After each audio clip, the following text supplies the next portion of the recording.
Jom buat makaroni bakar. Hui. Kalau saya ada makaroni dengan daging ke be?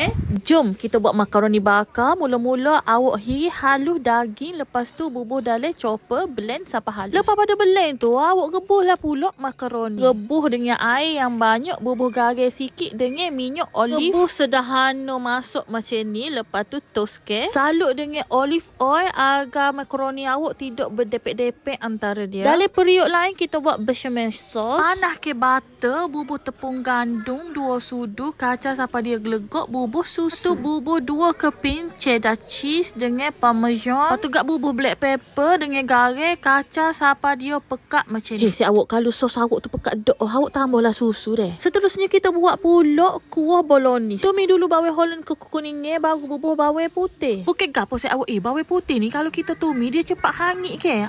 Kita masuk dulu bawang holland. Goreng daging kisar saat ni, bubuh black pepper dengan tomato puri. Boh pati air dengan garam sikit lah. Lepas tu kat bubuh sayur-sayur goreng sampai masuk. Sayur Cik B gunanya carrot, brokoli dengan shiitake cendawan. Bubuh oregano dengan chili flakes, tambah susu dan garam. Awak bubuh makaroni yang awak toast nanti. Lepas tu tutup api terus sebab kita tak usik makaroni kita overcook. Lepas tu awak bubuh dalam bekas lapisan-lapisan macam ni. Bubuh lah bechamel sauce tu. Bubuh pulak makaroni saat ni. Bubuh topping, Masya Allah. Makin ngatas saja sedap dah saya awak, tapi bakar lagi sedap.